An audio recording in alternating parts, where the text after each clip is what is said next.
All right, it is So What's the Catch time. We're starting just a little bit before 2 o'clock, and the door to the studio is still open. Can you go fix that? All right. Now it's closed. Let's get to it. We shut the door. It is showtime. Starting off on a very strong note, Kramer's got some snacks that he just brought in. And I'm kind of checking these out a little bit. Yeah. Combos, baby.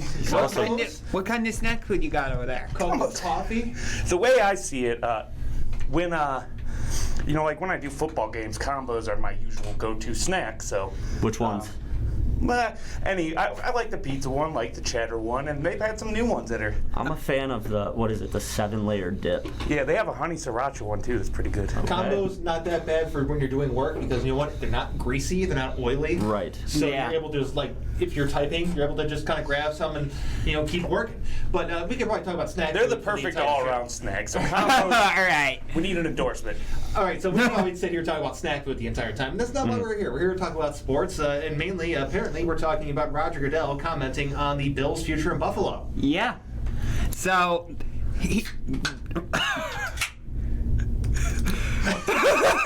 Don't look at me. Sorry, I just heard you pop up with the can. I'm like, what? This is hour one. Come on. Yeah, this is I'll give you $5 if you chug the entire thing right now. I'm messing with you. All right.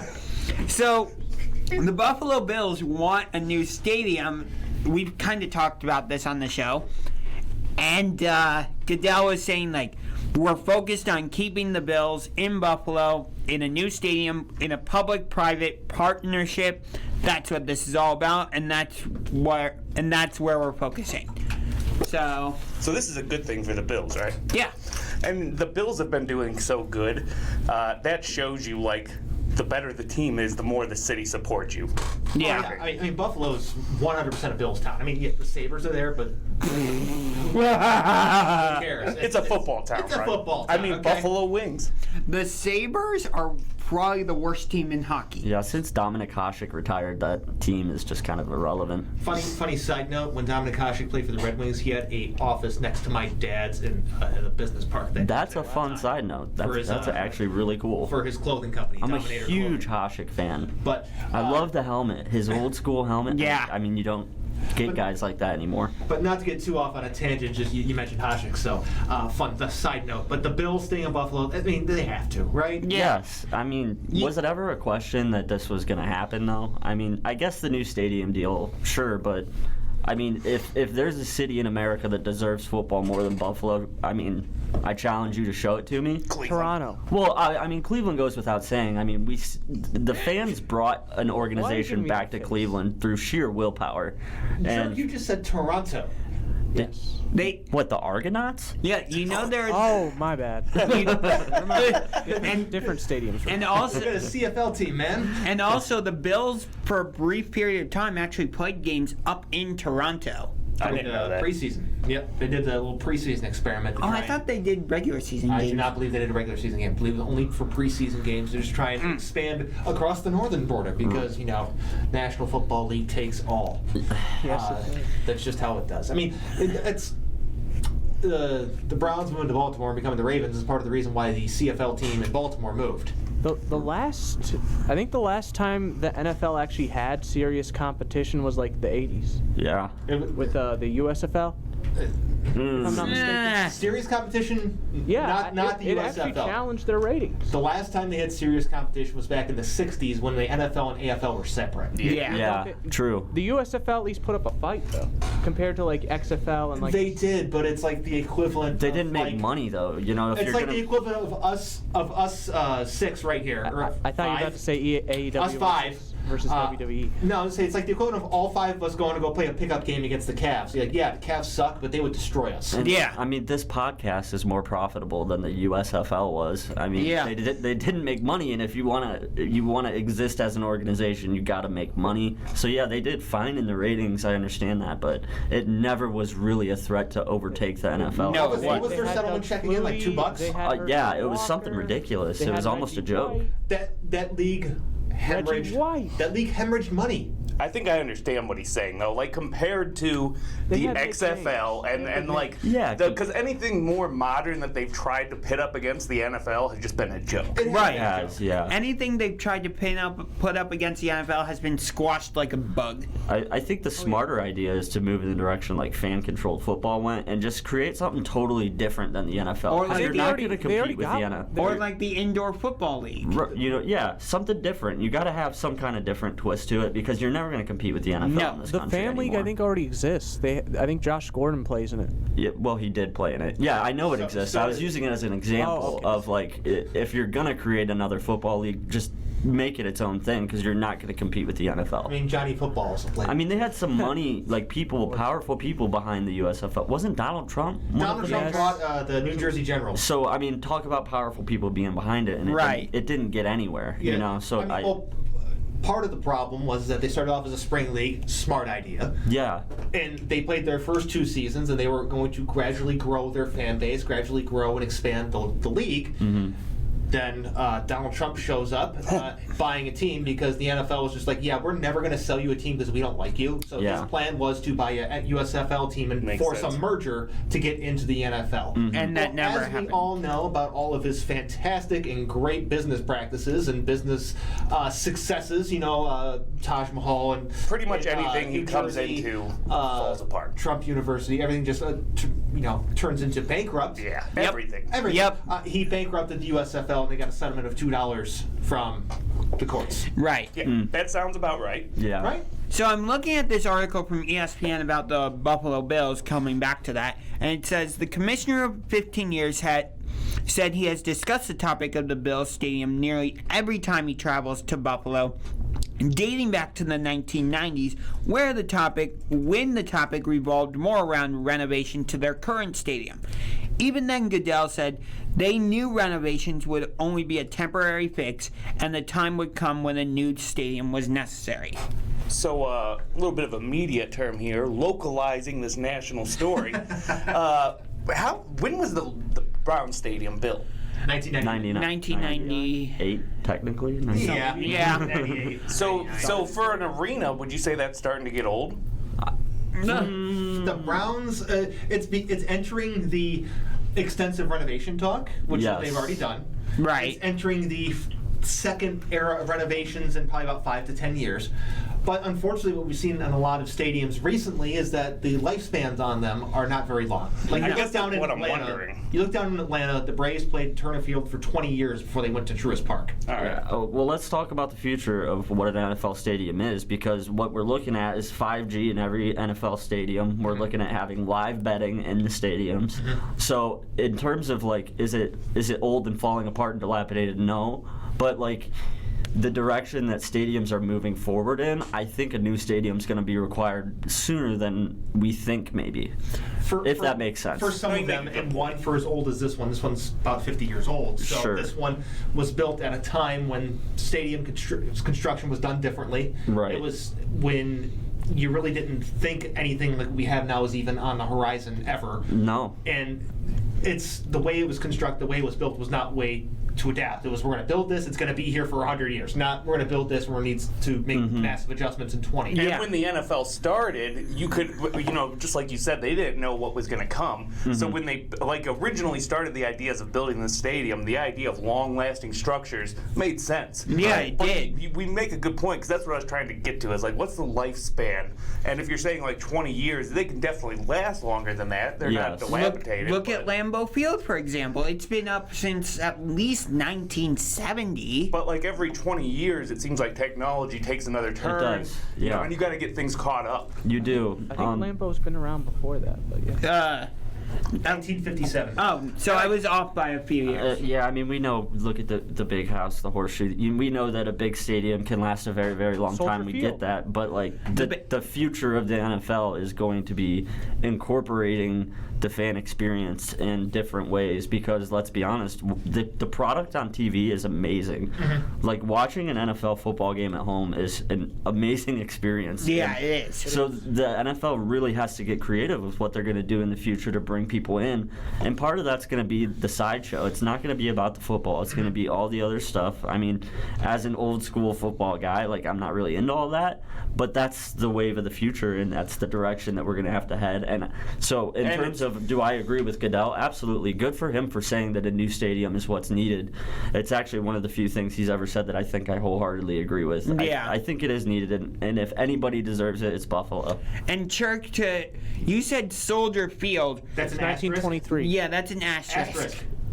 They tore down the entire structure. They kept the field and rebuilt that giant ugly stadium nobody likes in Yeah, Chicago. and now the Bears are already talking about maybe building a new stadium in, I think it was Arlington Heights. Yeah, it was Arlington Heights. I like the line of thought Brian's going down, though, because, yeah, you invest money, but that is what's paying. You know, when you get these stadiums and you get those high-quality, high-production games, that's how you're able to pay these exorbitant salaries and everything else, you know? Right. So I know we're going to be talking a little bit more about this no longer in use stadium in our next segment, but back when I lived in Michigan, the Palace was built in such a way that they knew that they were going to have to adapt and make additions to the actual building. So they built the structure with the knowledge, knowing that we're going to have to make changes along the line, we're going to add things, we're going to have to change things. So they built it in a way that they added like multiple restaurants and different like kind of club areas and places to watch the game that wasn't actually inside the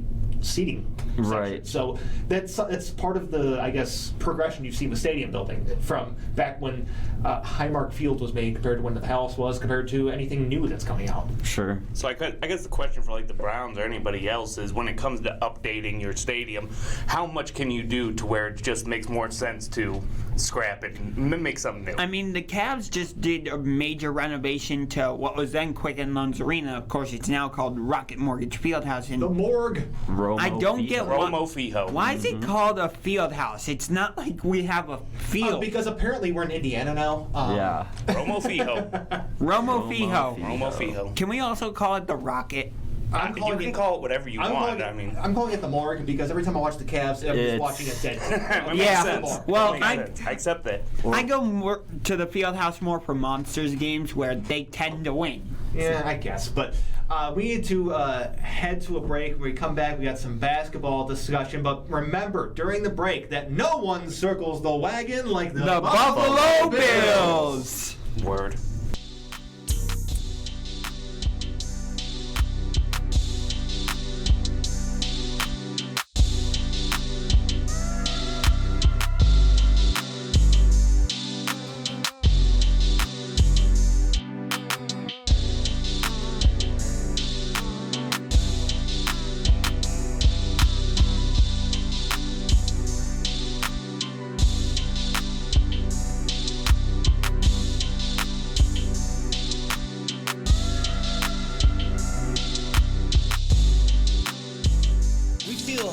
Like Rodney Dangerfield, because Cleveland gets no respect. Oh well, welcome back to So What's the Catch? There you go, Church. I liked that. Yeah, that one was really good. All right, so welcome back to So What's the Catch here on All Sports Cleveland, and we are about to pay a salute to General Basketball. General basketball. I hate that guy. You bet him? He's a jerk. Oh, okay. So, He kicks around the Cavs all the time. so we're going to start with Malice at the Palace, the documentary on Netflix. I watched it while I was on the treadmill because I like to do that. Way to copy me. Okay, cool. Hey, as long as it's being healthy, you can copy anyone. Okay, was that a documentary about the Malice at the Palace, or was that an Indiana Pacers documentary? I'm Okay. confused. I said it at the time, I'll say it again. It was a Pacers pity party. It was a triple P. As a fan, I can say, like, because I'm not a fan of the sport, but as a fan of documentaries, I can say that I thought it was a good documentary. But you're definitely right. And I think what it is, I said this exact same thing a couple weeks ago, but what it is to me is that they could probably only get them to come on camera like that and be so candid by slanting it a certain way. Absolutely. I mean, I liked the guys they brought in with Jermaine O'Neal, Steven Jackson, Meta World Peace, but at the time Ron Artest, and I think I'm missing one guy. Reggie Miller. Reggie Miller, yep. How can you forget Reggie Miller? How can you forget Reggie? That's like the most I don't important. know. Even I know. I feel like a moron now. But Oh yeah, Reggie Miller was like, I remember him. He was like on that scoreboard trying to help protect Ron Artest. What? Yeah. something like Back that. then. Sure. Yeah. Oh, yeah. But it had like funny moments, you know. Yeah. There was funny parts of the documentary. There was almost times when like they let what the players were saying be the joke itself. Yeah. Because it was like unironically funny. Yeah. You know, they meant what they were saying, but it was so ridiculous.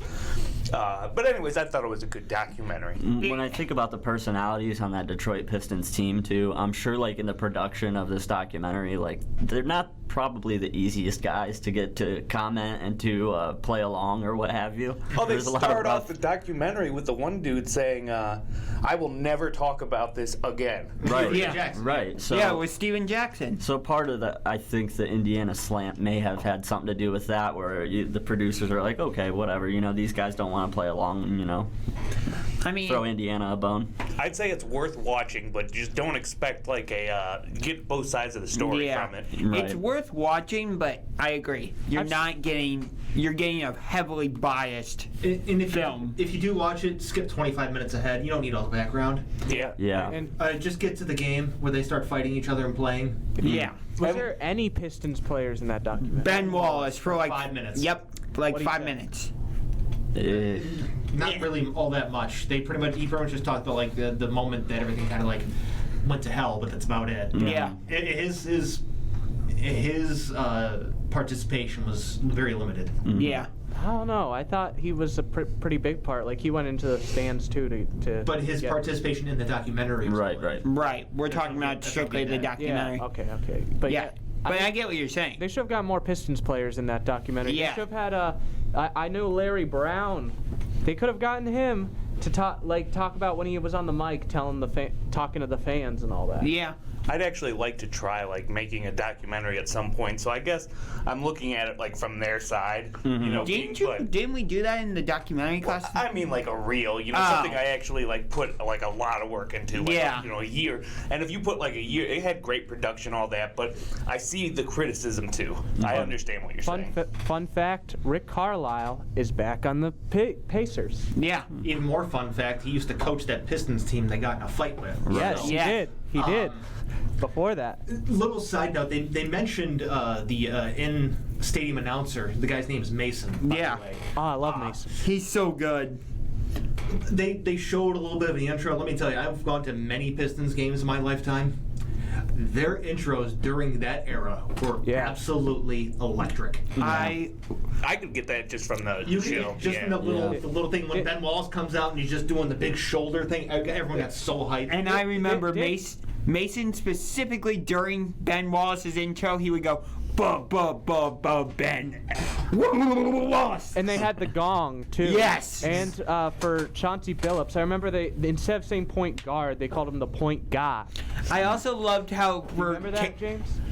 I don't remember that, but I will Well, tell you something you They didn't call him the see. point guy. What you didn't year see- was this? This is in the early 04? 2000s. 2004, 2004. 2005. So this era, this probably lasts from 2002 to probably about 2008 or 9 or So I so. was in high school, basically, just graduated in 2007. And they didn't show this part during the documentary, but they had like this video production that they also had like the Cavs do here. But at the end, it was Ben Wallace with a giant sledgehammer just turning around and smashing the logo of the other team into a gajillion pieces. And that's and they the big fire things going off. They were like one of the first teams that incorporate like the big fire things coming out of the Oh, really? out of the baskets. Yeah.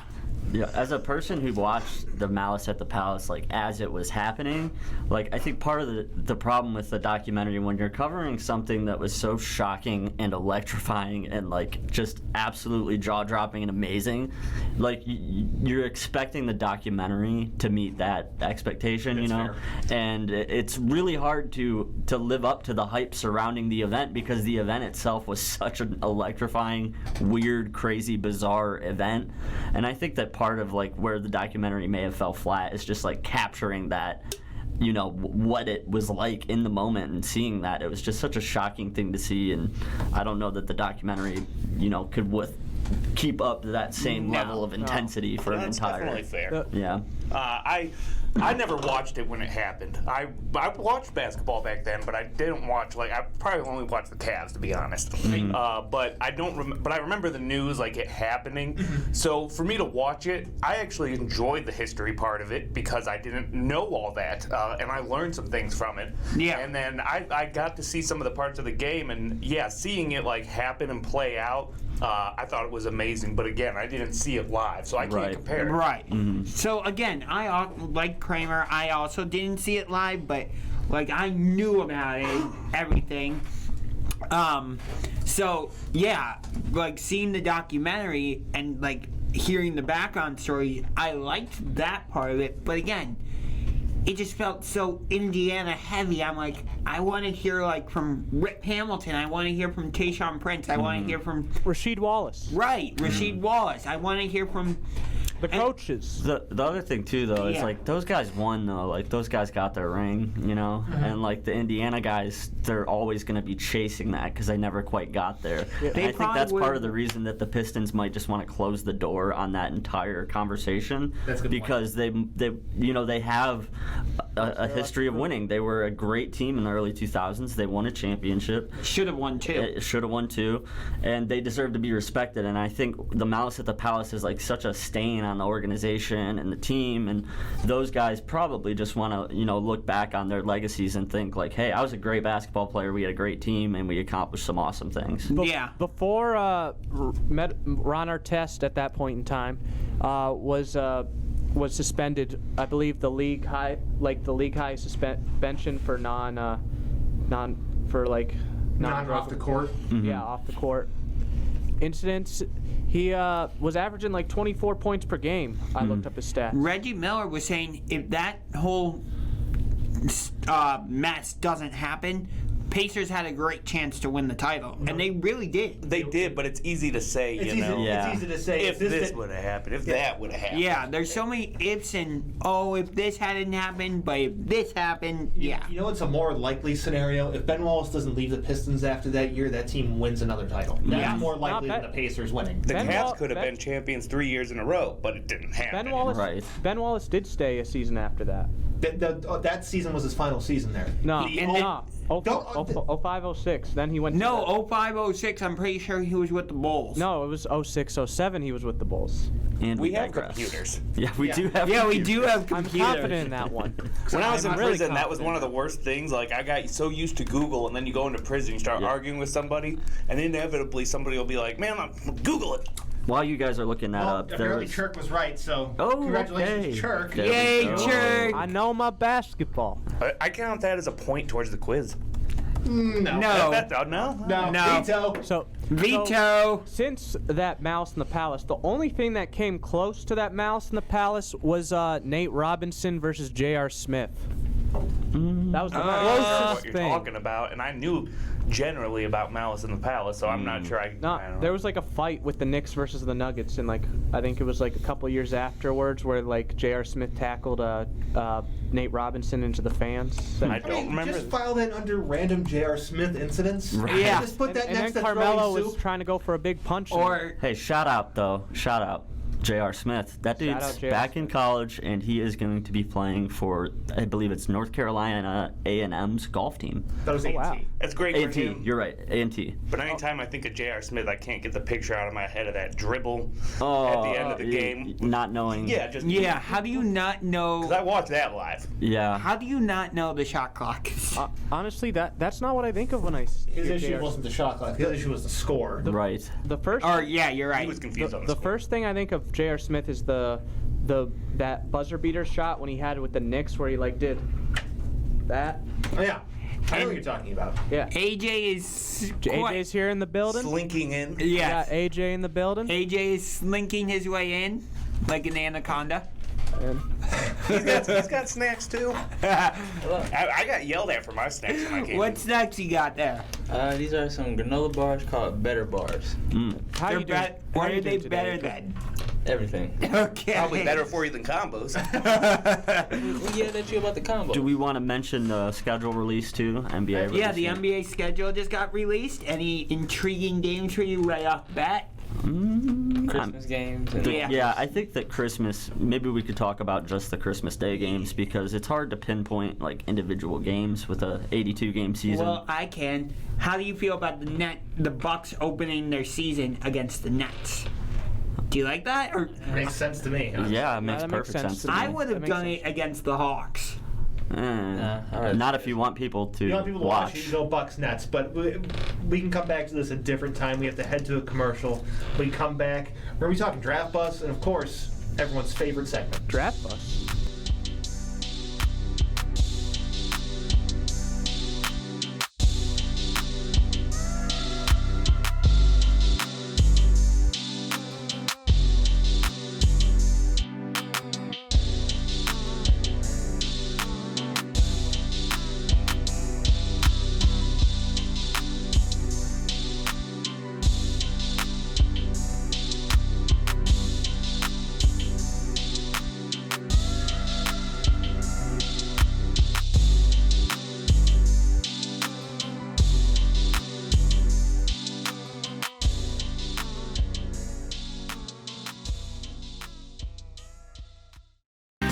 This is So What's the Catch?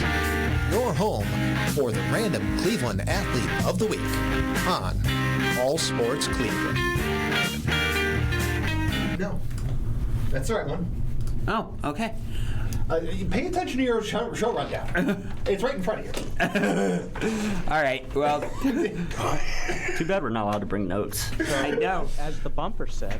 Yeah, we're going to get to that at the end of this, but first, we're starting off with Draft bus. Draft Bus. Yay, I Yeah. love We- this topic. We talked about this off mic, so I'm like, let's make it an actual topic for this week. So, biggest draft bust, in your opinion, in the NBA ever? Anthony Bennett.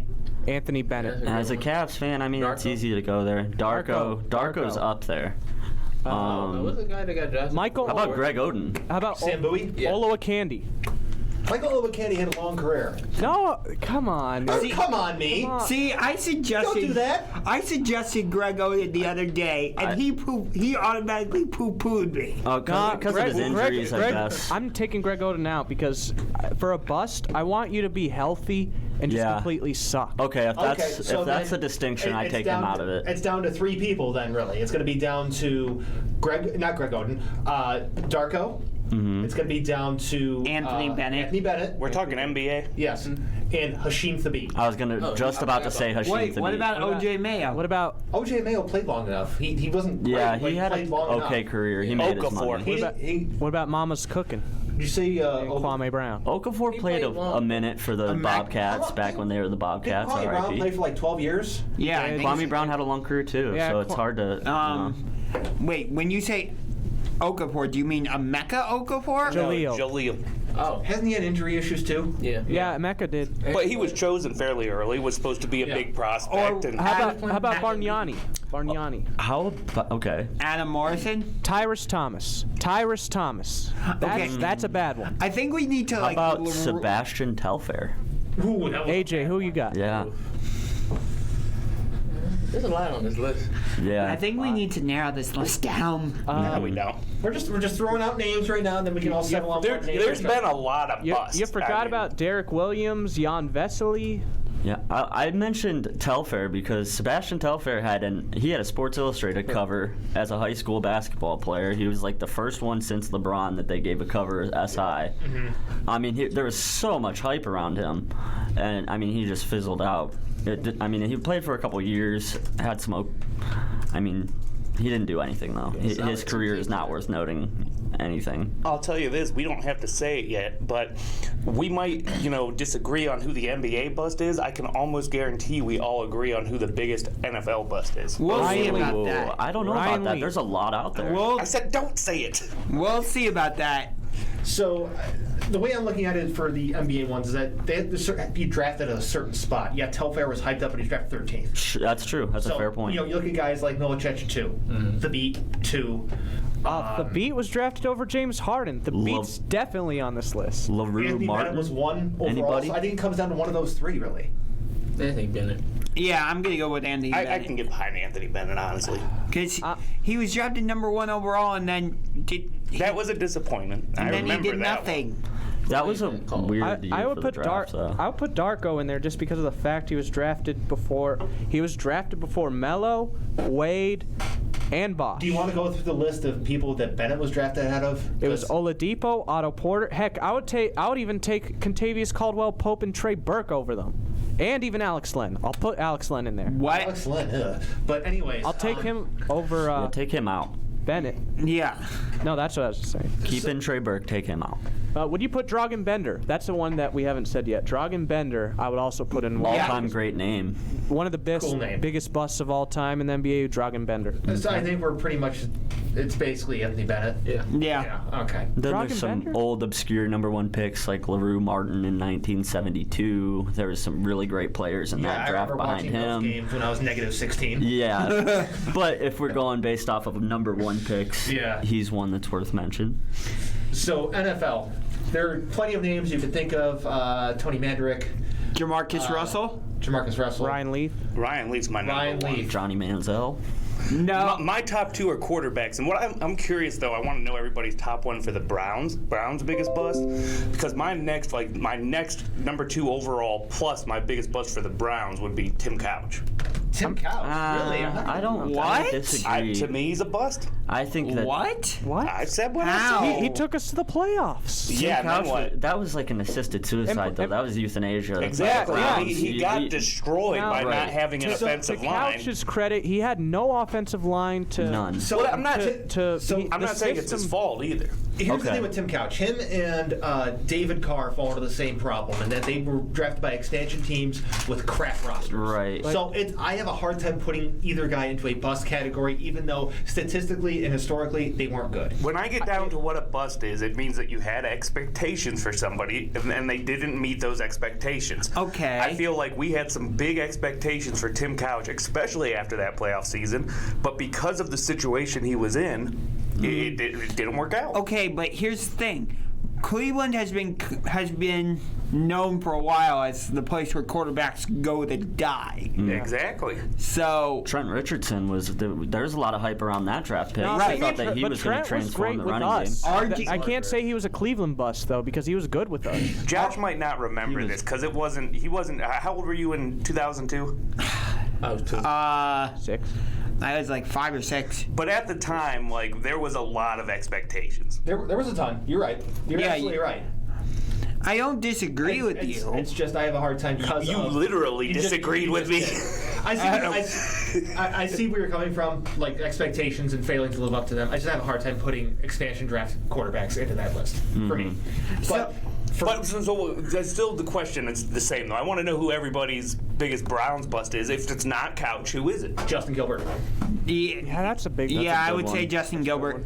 That's a good one Colt- of recent memory. All right. Yeah. No, not Colt McCoy. No, I wasn't gonna say. Who was that running back who was really good for us? William Green. Run, William, Trent run. Richardson. Run, Richardson. William, run. No, I feel like he was a pretty big bust. not for He us. said Trent No, Richardson no. earlier. First of all, I want to dispute that.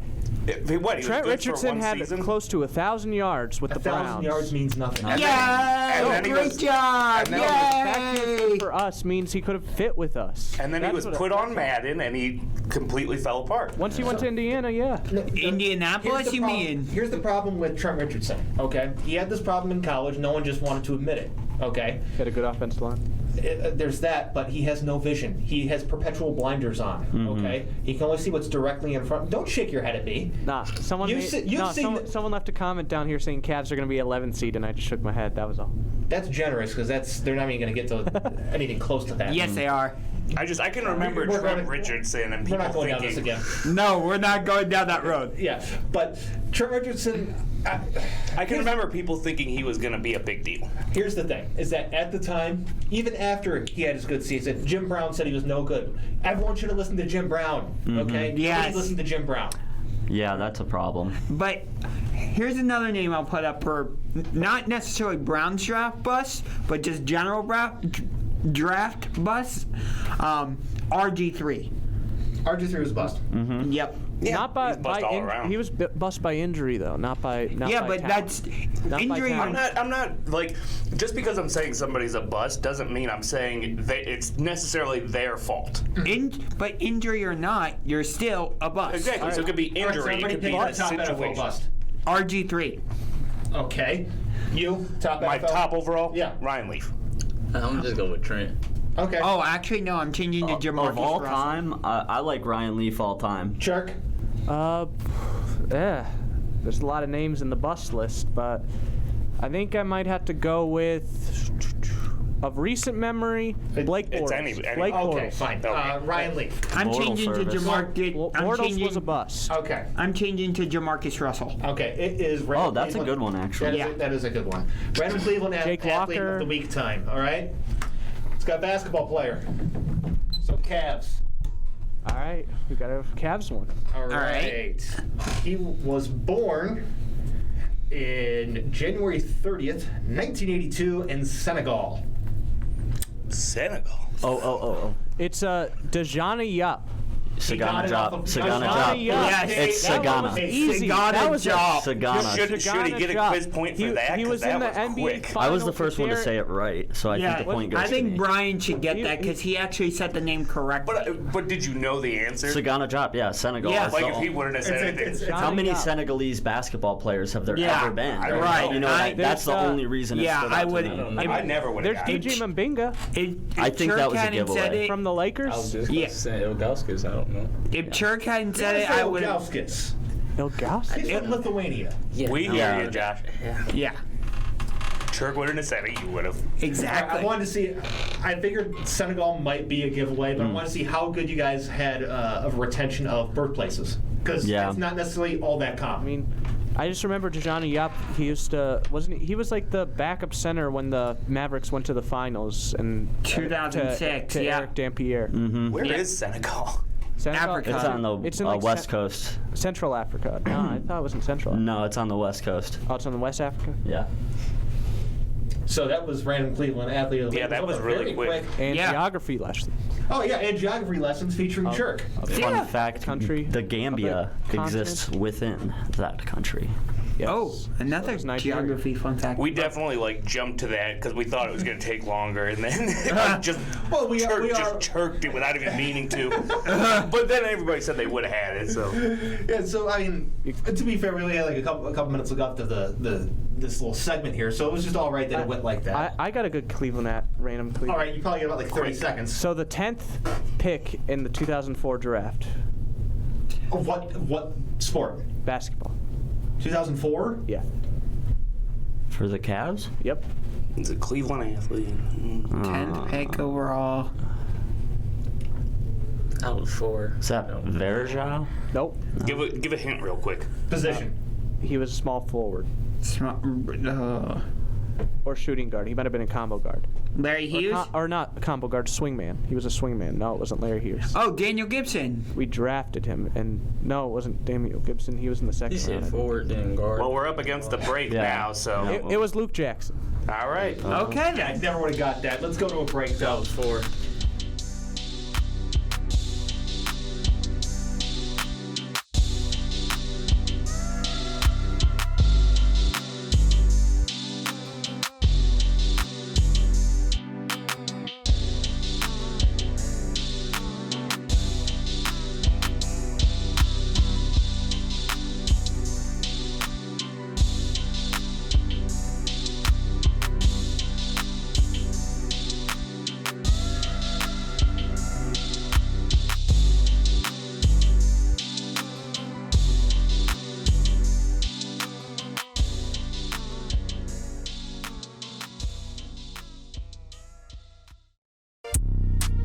Who's under so much pressure that they might just get cooked? And who's under the least amount of pressure? It's time to find out with the pressure scale here on So What's the Catch on All Sports Cleveland. Welcome you live. Very, We are very not well live done, at whatever yeah. bar that was. We are but We live. are here live every Wednesday from 2 to 4. I like that, Josh. By the Listen way. to Yeah, us. that was Thanks. great. So, yeah, it is time for the pressure scale. Under pressure. No. Ding, ding, ding, ding, Who sings that song? Yeah, do you know who sings that song? Who sings that Yeah, song? who sings that song? Shit. I think it's Queen. Yeah. Let's keep it that way. And Bowie. I stole the beat and I said Yeah. Anyway, All right, so who are we doing? so we have 2 divisions for this week, as we did last week, and we are starting with the AFC East. So who wants to give their ranking first? AFC East. Trying to remember the quarterbacks. We got Zach Wilson, Cam Newton, Or Mac Jones. Tua, and Josh Allen. Josh Allen. So who wants to go Just first? a reminder, we're talking about pressure. Who's under the most pressure going into this season? Yes. Correct. Ranking them 4 to 1 or 1 to 4, however you want to do it. So can I go first? Sure. Okay, go ahead, Chirk. So the first one is the most pressure, right? 1 is the most pressure, 4 is the least amount of pressure. Correct. I'll start off with 1, and that is Cam Newton. Okay. Okay. Number 2, I'll have to say ooh. I thought you were ready to go. Yeah, it's harder than you thought. Yeah. No, I just overthink it. I would say number 2. Overthink. The Bills, there's the Overthink. Dolphins, and who else besides the Patriots on that? Sorry. I got. Okay, I'll skip number 2. I'll say at number 3 is Tua. Number 4 is Josh Allen. So 2 is Zach Wilson. Zach Wilson. Yeah. Okay, why? I'll just have to say He's just feeling it. All right. I just feeling it because he's a rookie and Tua has at least proven some stuff already. All right. Interesting theory. All right. Who wants to go next? I'll go next. I'll make this real quick. Most pressure, Tua. Yep. Second most, I have Josh Allen.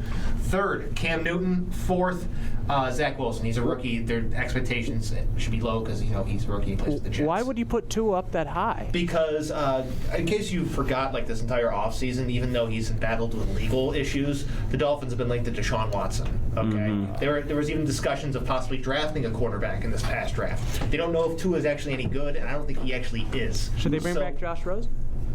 No. No. No. No. No. Do you want to get worse? Yeah. You don't know. You don't know. You could have something. Josh Rosen's been on 5 teams in 3 years. He's now he just recently signed with Atlanta. So Kirk has a thing for the underdogs. he does. It's not underdogs. It's Just bad players. But I was trying to make Players. it. Okay. Trying to say it in a nicer way. Yeah. So you have. So you let me get this straight. You have Tua's 1. 2 is 1. Josh Allen's 2. I thought you had Zach Wilson. Okay, Josh Allen 2, Zach Wilson 3, Cam Newton 4. No, Cam Newton's 3. Zach Wilson's 4. Okay, got it. We need to get a big board. We do. We got one here in the Berserk box. Now, That don't help us out Does here. it help us here? yeah, that doesn't help. Not that type of board, like a whiteboard. Anyway, so we got Church's top Right here. Next week, I'll get a marker and eraser. So we have Church's top 4. We have James's top 4. Who wants to go next? I'm gonna just piggyback off James's. All right. Sounds good. All right. James, give me yours one more time. I was so Okay, lost. 1, Tua. 2, Josh Allen. 3, Cam Newton. 4, Zach Wilson. All right. That's pretty much where I'm at too. The only ones that I could see, like even the possibility of switching them around, would be Josh Allen or Tua, and that would just be like, Tua. It depends. It just because you say they're linked to Deshaun Watson, right? Yeah. But do you really think Deshaun Watson's going to end up playing anymore? Probably not. I'm just saying that it's more about. Do you it's think probably- What's it- I'm you say looking I'm looking at his job security. Right. It seems like he has a very loose grasp on having that job past this season. Yeah. Unless he shows that he's really actually good. Yeah. You know and his what I mean? contract's up after this season? All right. So, Brian? No. No, I didn't know. No, he's different. I'd say it's virtually the same. I'm going to put Josh Allen 1, though, just because I think that team is ready to win a Super Bowl now. I think that he's set such a high bar, but, he had an amazing season last year. what were they, 13-3? Something AFC Championship game. Yeah, so I'm going to put him ahead of Tua. I think Tua's playing for the future of his career. I don't think that they think he's the guy. But I don't think he's under as much pressure as Josh Allen, just because I already think that, I don't know, for me, I just don't think Tua's that good. I don't think he's going to be that good. I don't think the Dolphins think that he's going to be that good. So I think that the book's almost been closed on him already. Mm-hmm. Okay. But for the rest of it, yeah, Zach Wilson last. Yeah, I guess that's what I was thinking too. Is just that Josh Allen is definitely the one who. It's more pressure right now. Mm-hmm. Right. So yeah, I think I'll go with that. So I have 201, Josh Allen 2, I have Zach Wilson 3, and then Cam Newton 4. Because Zach, when you get drafted number 2 overall into a market like New York, I think that automatically puts pressure on you. Yeah, but Cam was the number 1 pick. Yeah, but now he's playing in New England. So with Boston, it's one of the biggest markets in the country. That's true. I mean, the way I say it, he's a rookie. The expectations for him are really kind of low. Okay? I mean, I think Cam everybody. Newton's also someone fighting for his job as well. 'Cause Yeah. they drafted Mac Jones. Yeah, but Right. this is Cam's second year in the system, so I think that puts a little bit more pressure on him. Well, I think Okay. everybody outside of Boston knows that the Patriots probably won't be good for a while, but Boston fans don't want to hear that. No, they think they're winning the Super Bowl. Yeah, this year. they want. really do. They're expecting the team to be good every year. Period. Right. I mean, the Patriots did go out and spend a ton of money, and they think they can get into the playoffs, and many quote unquote experts think that they are going to make the playoffs. Listen, don't doubt Bill Belichick like ever. And I No. think that's why everybody is still keeping them to somebody to watch. I'm not saying they're going to be good. I'm not going to say they're bad. It's just I'm keeping my eye out on New England. Yeah. Kinda- I just wouldn't kinda mind. watching. I wouldn't mind making the hot take that the Patriots are going to be bad for a while. Bill Belichick's still got that Eddie Guerrero mentality to Okay, so we are going to move on I knew to... what you're talking about. But anyways, keep going. No, like how he says, lie, cheat, and steal. Yeah, even I'm a wrestling fan, and I don't even know what you're talking I know about. who Eddie Guerrero is, but who are we going to next? So next division is the NFC South. So NFC. Matt Ryan, Tom Brady, Jameis Winston, and Sam Darnold. Sam Darnold. This is a hard one. All right, so I'll go first on this one. Most pressure, Sam Darnold. Why? Because he sucks. 2, I'm going to go Jameis Winston. 3, Matt Ryan. 4, Tom Brady. Wait, we already did this one, I think. No, we a didn't. few weeks ago. No. no, The NFC South. we haven't done NFC South yet. Oh, I thought we did. No, the only one we had done was AFC North. yeah. Yeah, But- so to recap, Sam Darnold, Jameis Winston, Matt Ryan, Tom Brady. Okay. Okay. I'm gonna go with Jameis number 1, Sam Darnold 2, Matt Ryan 3, Tom Brady 4. I'm gonna go Jameis number 1. And And then the rest of them, I'm gonna follow suit with that. okay, what are you doing over there? So it seems like overall people are just saying that you don't think Tom Brady's under pressure. No. He's got 7 Super Bowls and he just won one. Yeah, he just won. I know, and I'm overthinking it like you do for a radio show. But my just thought is like, okay, if you put all that aside, just thinking of this season, you still Yeah. say he's not under pressure. Yeah, because think about it. He came into a completely new system with Tampa Bay last year. Had to get acclimated to a whole new coach, a whole new set of like offensive linemen, wide receivers, the whole 9 yards. And what does he do? He goes out and wins a Super Bowl. I know, Right. but that's why I think maybe there's expectations for him to come back and repeat again. Yeah, that's And- true and because they end got on a win. They're returning all 11 starters on that offense, so That's true. To play into what you're saying, I could see where there is some pressure on him. I mean, what would happen if, say, this team stumbles out of the gates and they don't make the playoffs? What does that say about Tom Brady's legacy? Does it affect it negatively at all? Because if it does, No. then yeah, Tom Brady is under a little bit of pressure to preserve, because let's be real, Tom Brady wants to be the best player of all time. Well, here's a question to branch off that. If he doesn't win another Super Bowl and retires, do you see that as a stain on his career? No. No. I'm a Tom Brady stan, so I'm almost just taking myself out of the equation. but I don't. I don't think most people would, but I think there are some. I think he could go 0-17 and he could throw 40 picks. But I'm just devil's advocate, trying to think of where this pressure's at with it. But he already has stains on his resume, like, you know, everything with the Patriots, Deflategate, Spygate. He might not have been directly involved with, like, say, Spygate, but because he was around during that time with the Patriots, I would say it's a little bit of a stain on his career. When it comes to pressure, though, I see what you're saying. So, yeah, I think I agree with that list. But the reason You've convinced me. The reason I have Jameis 1 over Sam Darnold, even though I do see where you're coming from, is because you're trying to replace an absolute legend in Drew Brees. Somebody, I will say that before Tom Brady went on his run this season, I was trying to vouch that Drew Brees was actually the GOAT over Tom Brady. That's just insane. Yeah. But would you say Tom Brady surpassed Montana? He already did. Yes, long like 5 ago. years ago. Long ago. I mean, I'd say that. I'm not even a big Tom Brady fan. I didn't watch football and I say that. Once Tom Brady led the Buccaneers not only to the Super Bowl, but actually winning it with the Buccaneers, that's what convinced me that he's the GOAT. That did not 28-3. No. Not 28-3. The comeback? the biggest comeback in the history. 28-3. No. That's the real answer. Yeah, that was Stop saying no. That's the real answer. That did not convince me. No, it did not. You're crazy. Did you I am miss the not. game? You're mad. Did you not watch it? No, I did watch the game. Name a better performance in the Super Bowl by anyone ever. I could say Nick Foles. Trent Dilfer. Ben Wallace, Anyway. everybody. With that, we gotta head to a break, and we're gonna head to hour 2. A reminder: hour 2 is where things get weird. Great way to start.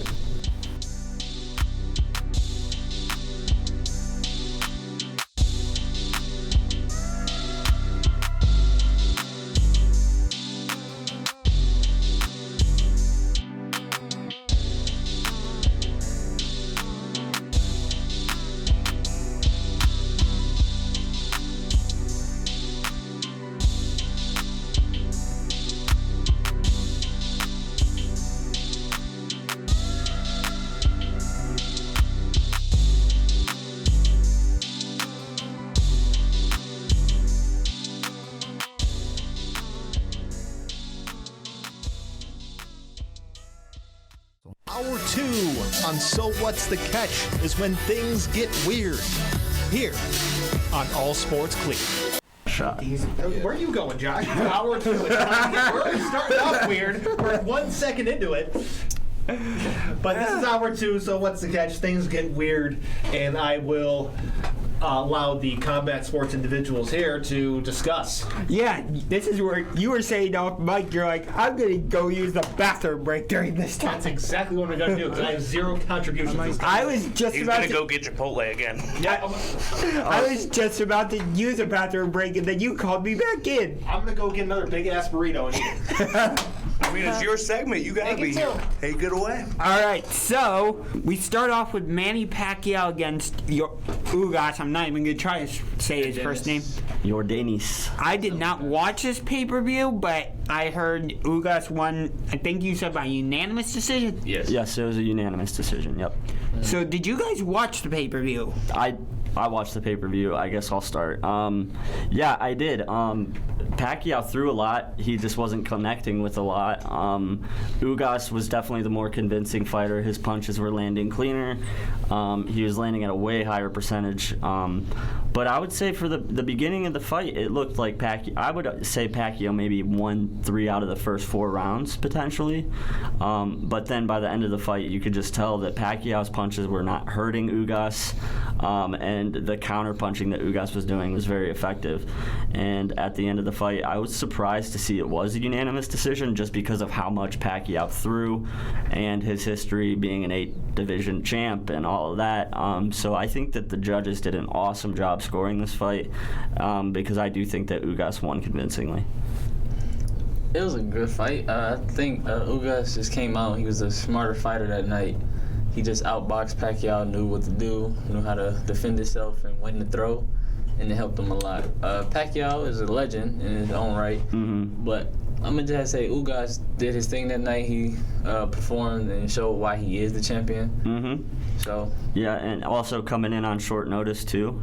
For him to step up and face a legend like he did, and defend his title too. Exactly, and we to remember too that title was given to him because of inactivity by the title holder, and this was his chance to say, "Hey, this belt is mine." Yeah. Whether they were going to give it to me or not, I was going to take it from Pacquiao. Yeah. And I think that was really what Ugas ended up saying with his performance. So, I did not watch the pay-per-view, but I've watched a lot of post-fight stuff, and analysts are saying left and right, like, is that Pacquiao should retire? where's my burrito? Wait, I thought you were going to buy burrito. Where's my burrito? It's an interesting. Simpsons reference. Come on, sorry. I think it's an interesting discussion to be had about Pacquiao retiring. I mean, just like I said, he's the only 8 division champ of all time. I mean, he's a legend. Can he continue to box at that level where he's going to continue to win championships in multiple divisions? No, I think that Manny Pacquiao is gone. But with the output that he put, he threw a lot that fight. I want to say he threw at least 3 times as many punches as Ugas. So he was out there throwing, and he didn't look like he was all that hurt throughout the fight. So, I mean, he's still good enough to compete at a high level, but I don't think that he's good enough to be Manny Pacquiao anymore. So it depends what he's looking for. If he wants to be a champ, then yeah, maybe he should retire, because I don't think that that's reasonable at this point. But if he wants to continue to compete, stay in good shape, make his money, I think that he could do that for a while, maybe go 500 in some of these fights. I think he should just retire. I feel like he should retire after his last fight. I don't want to see him go out on a loss. I'm not the biggest Pacquiao fan, but I am a fan of boxing. I honestly thought that Pacquiao should have retired after that Horn fight with the Australian. I think he got robbed in that fight. Yeah, it was definitely a lot closer than this fight was, but I felt worse about Manny's future then than I do now. I think that he did a nice job bouncing back from that decision that he ended up losing, and went on to prove that he still did have something left in his tank. So he proved me wrong once. That's why I'm kind of like, I don't want to close the book on him. But if you're asking me, do I think he'll ever win another belt? No. How about Pacquiao versus one of the Paul brothers? No. I think he's too much of a... I hope not. He won't do that. So, what did you guys think of CM Punk coming back to wrestling? Oh, that was beautiful. Wow. Yeah, it's beautiful. I wasn't expecting that when I was watching. Yeah. I'm hoping he'll just be basically just telling the truth and on every single promo. He's going to be making his in-ring return on the September 5th all-out pay-per-view for AEW, which I am 100% watching because it is going to be an amazing card. I'm not going to run through all the matches right now. Who is he going against? Darby Allin. Okay. And he's going to have to deal with Sting because Darby Allin is associated with Sting. But speaking of wrestling, we had WWE SummerSlam, which is also in Vegas. And it was a good pay-per-view, but Sasha Banks had to be taken out of the SmackDown Women's Championship match against Bianca Belair due to health reasons. I'm guessing COVID, but I don't know for sure. So they had the man, Becky Lynch, return, and she literally squashed Bianca Belair in like 26 seconds. Wait, her nickname's The Man? I caught that too. Yes. Yeah. Yes. That's a cool nickname. It came around in like 2019 because she was getting so much love, and like she just took on this persona. I think WWE was actually trying to make her a heel, and it just didn't work. Females in combat sports have the coolest nicknames. They do. Always do. Jessica Evil Eye. Yeah. Yeah. There's a lot of Cyborg. good ones. Chris Yeah, Cyborg. That's actually her last name. The Bullet. Yeah. Valentina Shevchenko. Yep. If your last name's Cyborg, you pretty much have to get into combat sports. Yep. But in Or her, become a cyborg. but Or that. although Chris Cyborg in her last fight Be a hitman. in the UFC, she got destroyed by Amanda the Lioness Nunes. Also a good nickname. Yes. It is. But we have a big boxing match this weekend at Rocket Mortgage Fieldhouse. Romo Fijo. Depends on what you consider. Yeah. Big boxing match. Wouldn't say that. Because we don't get combat sports here in Cleveland that often. So that's why I'm saying it's big. It's definitely something that'll bring publicity to Cleveland, but is it good publicity? Now, we'll So let's do our group predictions. Jake Paul or Tyron Woodley? Tyrone Let Woodley. somebody else go first. Woodley. I don't wanna go first. Woodley. You're taking Woodley, Church. I know nothing about this, but I'm going Woodley just because I don't like Jake Paul. And Jake Paul, I hope gets booed in his hometown. I don't like Jake Paul, but I've seen this happen too many times now that I'm going to go with Jake Paul. Yeah, This way, I'm in a win-win situation because You are. if he loses, I'm going to be happy. What- I was gonna pick the same way for the same exact reasons. I don't like the kid. I don't want him to win. I love Tyron Woodley too. I think he had a great UFC career, but the end of his career, man, it ended badly. He got, Blasted. Yeah, he didn't look great. So He it's not didn't. like he's coming into this fight at the peak of his, fighting career. He's not. He's on the other end of it. Yeah. So you've got a guy who's, say what you want about Jake and Logan Paul, but those dudes live in the gym. The last 2 years they have been training for that's all they've been doing. Yeah, I don't Logan think Paul was just on Monday Night Raw. it means more to Jake Paul. It's in his hometown. I honestly think he's going to win a knockout. I don't think it's going to last that long. But like Jeremy said, if Woodley wins, then hooray! I'm glad that he won. But Yeah. You think Jake Paul will be booed in his hometown? Yes. Yes. He's away any place he goes. I no matter also- where across the world. I don't disagree wanna with play him. everybody in the group though that said that this isn't a big boxing match. It's a huge fight. It is. We got to remember that boxing is called prize fighting, and the prize in this fight is huge. Right. What it's about is the attraction, and what is the attraction going to bring to the city? It's going to bring people, obviously, so it's good for the economy for a weekend. But this is a gigantic fight, whether we like either one of the fighters, or we think that it's serious, or that we think that either one of them belongs in a boxing ring. The fact of the matter is that someone's going to make millions of dollars, and millions both of people are. are going to tune in and watch. Right. I respectfully disagree. You don't think millions are going to tune in and watch? No. I respectfully disagree with your whole point. Okay. Because I think it's going to be big for Cleveland. I don't think it's big for boxing. I don't think boxing even wants to acknowledge the whole Jake Paul sideshow. It's on Showtime now, though. He Yeah, moved from it's a Triller to Showtime. It's a Showtime But pay-per-view. this whole time, and I could be wrong. I'm not real up to date with this. Sure. But when I have seen responses from people in the industry, they're not positive. They're not like, "Oh, we love this Jake Paul thing." It's mostly like, "No, I don't put that away from us." It's like the WWE doing the brawl for all a little bit. No, there is another side to this. There's a lot of boxing purists that love the Jake and Logan Paul thing because it's got young people in this country talking about boxing and wanting Right. to join gyms and fight. In America, we have the best athletes in the world. If we could get more of them to want to box, to think about some of the great fighters that could come because of Jake Paul and Logan Paul bringing all these people to the sport that never would have watched it, never would have gave it the time of day. Let's be real. Boxing hasn't been attractive probably since the 90s when Tyson was huge. That's the last time that boxing really had gigantic buzz around it.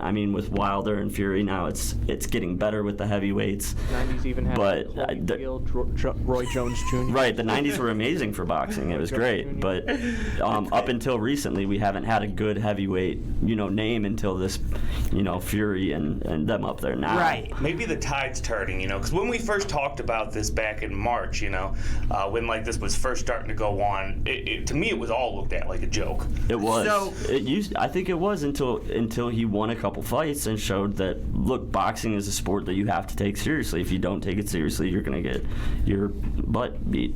So I'm going to put a little bit of a different spin on this. And we've talked about this on the show a little bit, about how, the UFC came to Cleveland once for Stipe's first title defense, and it hasn't been back since. This is another, whether you like Tyron Woodley or Jake Paul or not, it's another big combat sports event in Cleveland. Right. The last time we had one, I'm not counting WWE, sorry, I just don't, even though I watch WWE a little bit, you like to give me crap about it, Mr. James. Well, that's because you said you were never going to watch it again. Yeah, you left that part out. Here's what happens every weekend, every time during the week after Monday. He says, "I'm not going to watch Raw again." What happens when we come in on Tuesday? Oh, I watched Raw last night. I hated it. You got to tell the whole story. Yeah. So you say you're not going to do something, but you flip flop and you do it anyways. But with that, You liar. liar. But we got to head to a break. When we come back, we're going to have some Browns talk, everyone's favorite topic of conversation on this show.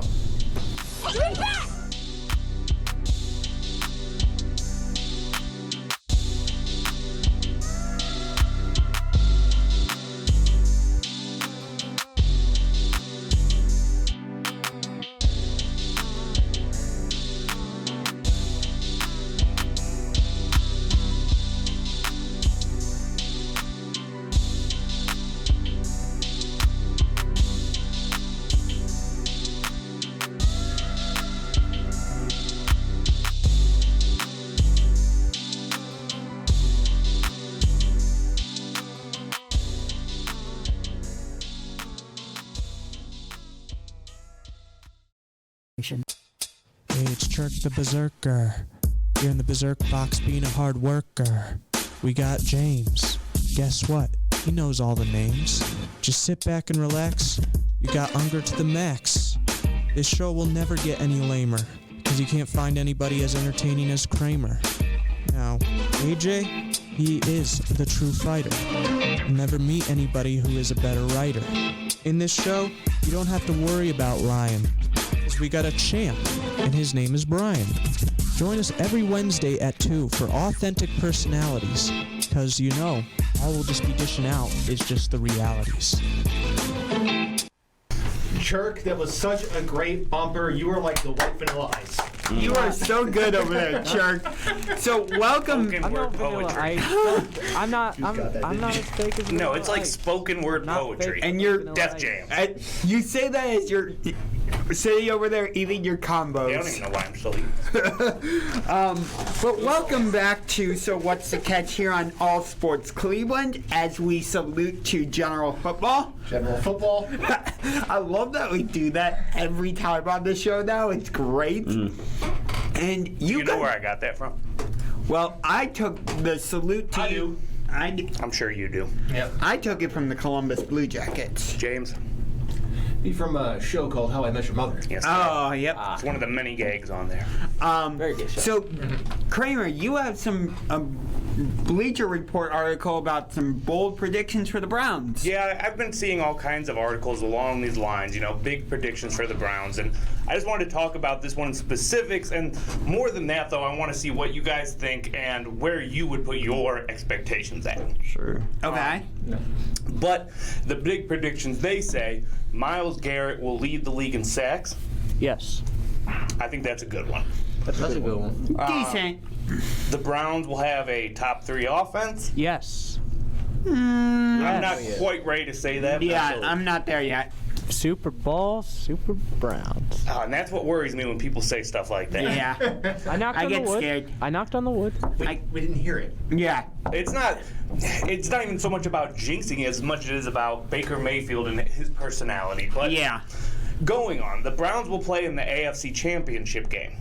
Yes. Maybe. This is my hope. I'm on the fence with this one. This is definitely like where I hope they'll be. But then the more I think about this, right, we've talked so much about how last year was a fluke of a season for the most part. Not just the Browns season, but for everybody. Even for Tampa. For everybody, because it was a weird year. Now, I think definitely we can see they're a better team on paper. We can see they played better, at points last year. But now we're going to go through a full season, 17-game season, and I don't want to have too many high expectations that are going to get dashed too quickly. Right. I get that. And it completely makes sense. So out of the two out of the 3 bold predictions I agreed with, and the ones are Myles Garrett will lead the league in sacks, and the AFC Championship game. I do not think they will be a top 3 offense. Do you think they'll be top 5? I think they'll flirt with top 5, but still be outside the top 5. I could see them literally at 5. My issue still is, and will continue to be until they prove me otherwise, Baker Mayfield's consistency.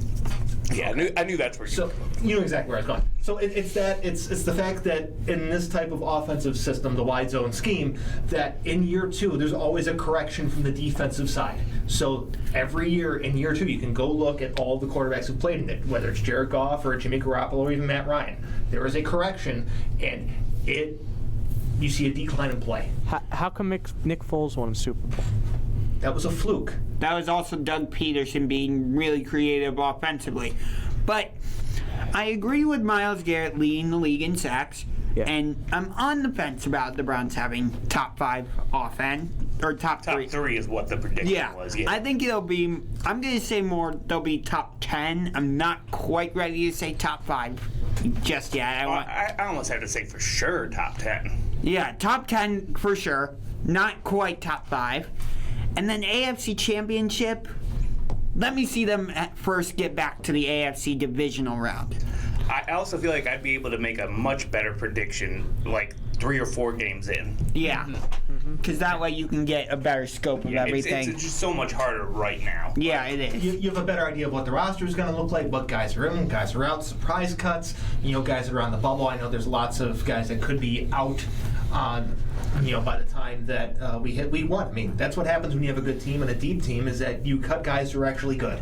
Right. Week 1, I can say this, I'm going to have my eyes real focused on week 1 because we've been so bad historically in week 1. Yeah. And I want to see us come back from that. When was the last time we won a week 1 game? It's been a while. It's been way too long. Close to a 20. I think it's close to a 20-year. I think it's been 20 years. I just think of the past couple of years, especially 2 years ago, where we were so sure of ourselves. First game, smacked in the mouth. 43 to 13. First game, smacked in the mouth. You know what? Win, lose, just be competitive. Yeah. Don't let Kansas City get out to a 30-0 lead. That would be real impressive. 30-0 lead. It's not what you have to be worried about, because that game's literally going to be over at that point. It's if they get a 2-score lead, period. So whether that's 9 points, 10 points, 11 points, it's over. 13 points, the game's over. They have to remember. Once Kansas City gets a 2-score lead, it's over, because you're going to have to adjust your offense from what they're good at, which is running, play action, wide zone, to straight drop back passing. And Baker stinks at that. He is a bad straight drop back passer. And the Chiefs too. They could be down by let's say 21, 5 minutes left. They can all of a sudden win by 10 by the end of the game. They're weird like that. That's a rough game 1. I compared the Kansas City Chiefs to the 2015, 2016 Golden State Warriors, where they were never out of the game. There would be a couple games where, for example, the Warriors would be down 28. Okay, maybe not that big of a deficit, but no, that happens. Yeah, and then the next thing you know, they're up by 5. The other side of this, though, is that week 1 is always wacky. Yeah, week 1, I don't have high expectations for week 1, but I think my expectations might be a little higher than the rest of the room for the entire season. I think that in terms of Myles Garrett leading the league in sacks, you got the Bosa brothers both healthy and back. You got Aaron Donald, you got Khalil Mack. There's other guys out there that are going to compete. I think that Chase Young. Chase Young. The improvements in our secondary is going to be huge. If we can get some coverage sacks on top of the sacks that he gets just from being an absolute animal, that's going to add to his sack total, because I think with our secondary being as bad as it was, he wasn't getting much help. He really had to get to the quarterback quick. So I think that is going to help him. I think the play of Clowney is going to potentially take sacks away from Myles Garrett's total. If he plays well and stays healthy, he could take a couple sacks away from him. Or he could help him. I think it could help him, honestly. We'll see. Let's say he got 10 sacks and Garrett got 25. But back to Brian, I do feel like that'll help him out. Yeah, but going back to the expectation thing, though, it's for the Cleveland Browns, if we're not going to be excited about this team this year, and we're not going to put hopes on this team, when are we ever going to do it? Because this is the best Browns team from top to bottom that we've had in my existence on this planet. So it's if I'm not going to get excited and set the bar high this year, when am I going to? Yeah, I think that the history of disappointment that we've all felt by being fans fans of the Browns, is leading people to actually have lower expectations than maybe should be on the Browns. That's because fair. look, That's they have a genuine statement. Yeah, they have all the pieces. They have the roster. They have the coach. Right. I feel like there's a happy medium. Yeah, I think so too. Between I being think so way too. too enthused and definitely a lot of people right now are on the other side It's of that. somewhere between Chirk's Browns are going to win the Super Bowl and your guys is, maybe 10th in the league offense-wise. No, what I It's see, somewhat- well, I'll tell you what I see. I see him 5th in offense, maybe 10-7, 11-6. So we're gonna be right there on the edge to like. Hopefully everything works out, and then if we can get our way in, and we're strong in the offseason like we were last year, then maybe we make that AFC championship. So, with your prediction of 10-7 or 11-6, do you think that's enough to win the division? I can't really say yet. I don't know. No. I don't see them winning the division. I can't say whether I see them sneaking into the playoffs with that yet, is what I meant. Okay. But no, period, I don't think they're going to win the division. So here's what I'm at, just so we're clear. When kickoff happens, I'm going to be feeling pretty good. Wearing my Jarvis Landry jersey, got my orange, brown, and the elf hat on, getting ready to go cheering the team. But looking at it from a broad, unbiased perspective, that's where I'm at. Okay. So I have a general question, and this is one General of those. question. This is another one of these obscure topics that I love to talk about and investigate. So obviously, a big part of preparing for your opponent week by week is watching film. So for week 1, when we play Kansas City, are we going to watch film from what they did in the playoffs last season? Are we going to watch film from what they did in the preseason? What type of film should the Browns watch to prepare for Kansas City? I don't know. I think maybe you watch that last game for sure. But I'm not sure if that's all you should be watching. I mean, you make a good point, and I think this is going to be a hard question for any team to figure out. And it goes back to last season being so weird. So the way to do it is not just look at one thing specifically. It's look at a couple different things. You look at how Tampa defended them in the Super Bowl. You look and compare your defensive personnel to Tampa's. You evaluate what type of schemes Mahomes and the Chiefs offense typically struggles against. You look at what other teams run those schemes and see what they did and how to game plan it that way. You find which ways to properly evaluate what they do poorly versus what you do well, and you try and, I guess, capitalize on try it. to meet in the middle on the two. Because just looking at one thing versus the other thing, and just using that be one or the other, is typically how a lot of people fall into false numbers Right. when it comes to evaluating things. I just think it's interesting to think about do you look at the AFC divisional round games? Do you look at the preseason games? Well, you look at neither of those. Yeah. Oh, really? I would say It's preseason, so no. AFC division round? No. Chad Henne played half that game. You don't look at any of that. That is very true. It's I know that, but that just didn't register with me right away. I You're still right. would watch film from that game because Kansas City might run similar sets.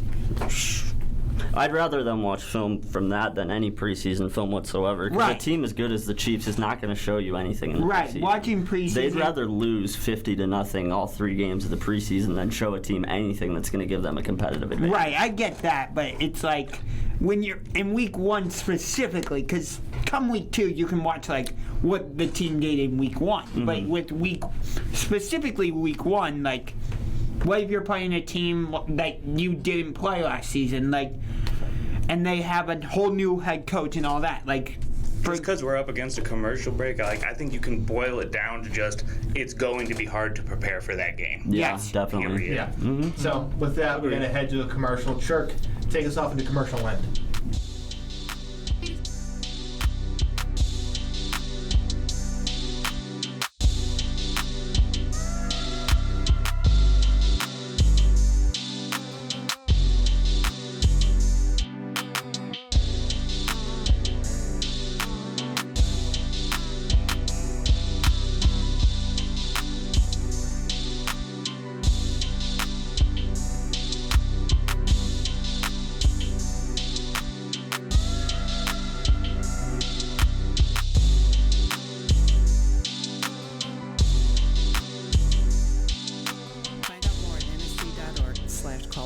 has us all just wanting to rhyme. So turn up the dial, cause it's sports talk time. So What's the Catch is back in 3, 2, now.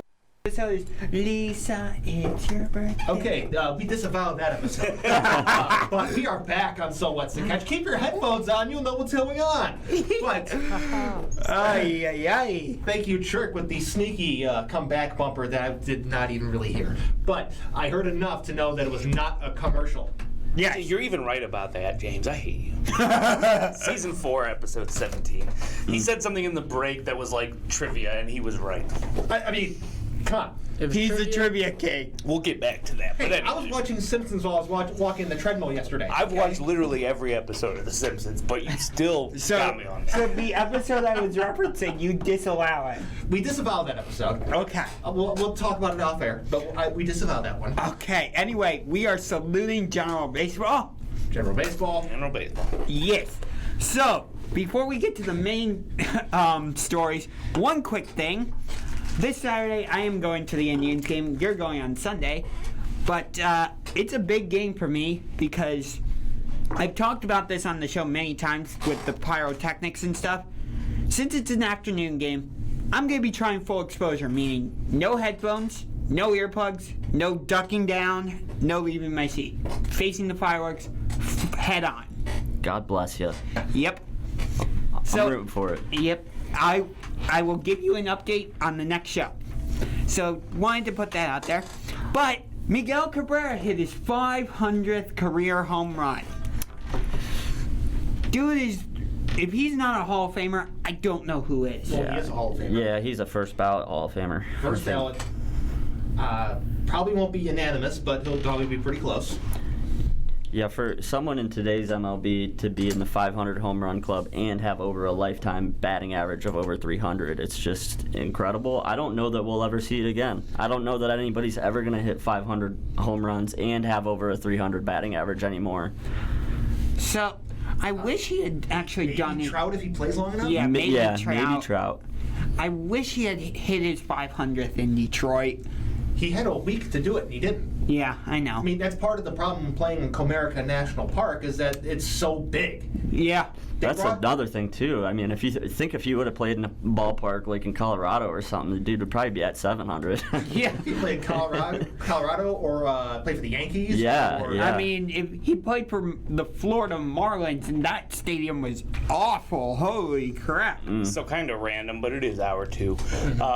You guys remember Melky Cabrera? Yeah. Yeah. I remember. The Milkman. When we got him, like, I was so confused for a long time because I kept hearing great things about Miguel Cabrera, and I was so like that. That's an easy mistake to make. It is. Yeah. Random, but it's hour 2. So, another thing with the Tigers is their TV analyst, Jack Morris, he's been suspended indefinitely due to remarks he made about Shohei Ohtani.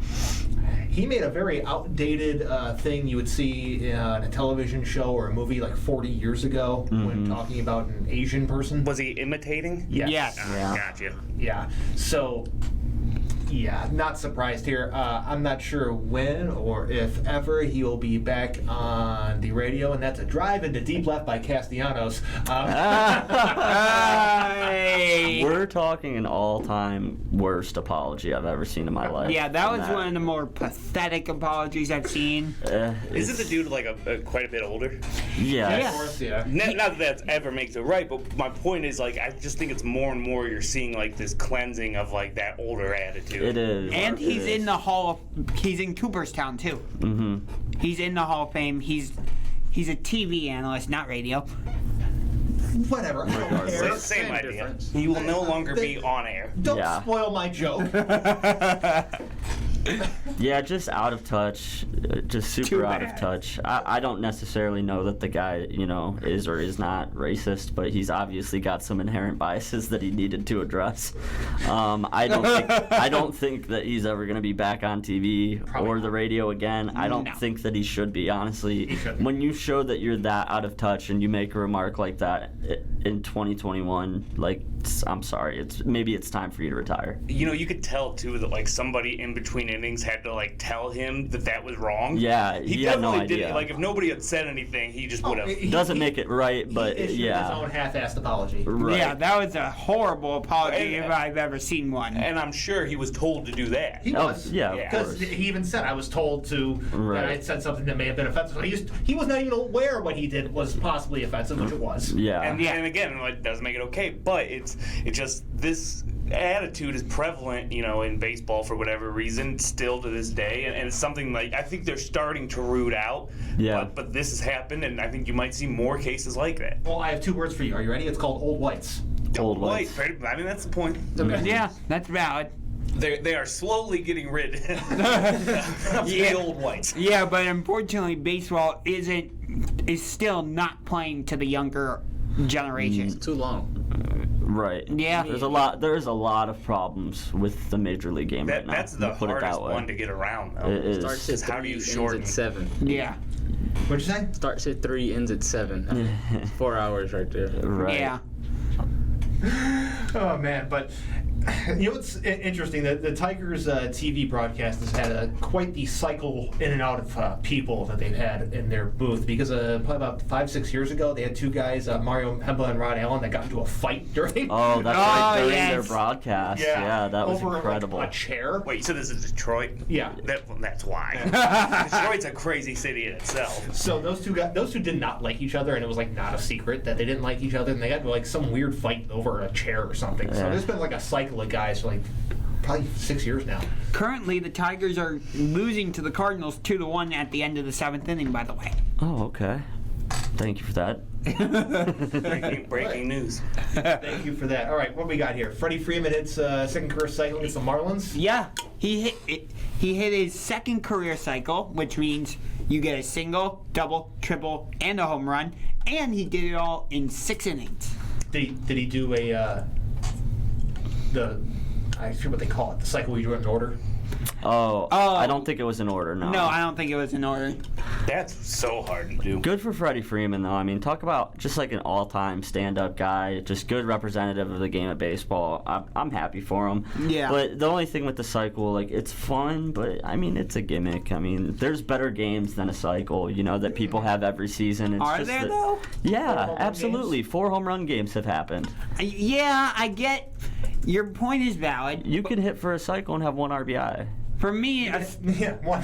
1 RBI. yeah, your point is completely valid, but for me, I think a cycle is more amazing. Sure. I don't know. Maybe that's just like the former player in me. Like, I never went into a game like, oh, I hope I hit for the cycle tonight. It was like, I hope I drive in a lot of runs and contribute to this game any way that I can. You don't really want to go single, double, triple. Like, I don't know. I just don't think the baseball players work It's a that way. fan thing. They really don't care about it from what I've heard in interviews. I mean, I've listened to plenty of interviews of guys that have like either hit or gotten close to it, and they're like, yeah, I really. Right, but it's definitely exciting. As It's a definitely fan, I rare. can appreciate it. It's rare and it's exciting. So, Yeah, that's why absolutely. I value It's it. definitely worth talking about. and That's it's why I yeah, value it more than a 3 home run game. But I get why people say no. The 3 home run game is more Yeah. special. It's kind of like the Galarraga perfect game. Yeah. That wasn't a perfect game. It's like to people who saw it and were there, that's, it's a perfect game. I was in a bar when that happened. Yeah. Oh, I've I was watched a a bar in lot. Detroit when that happened.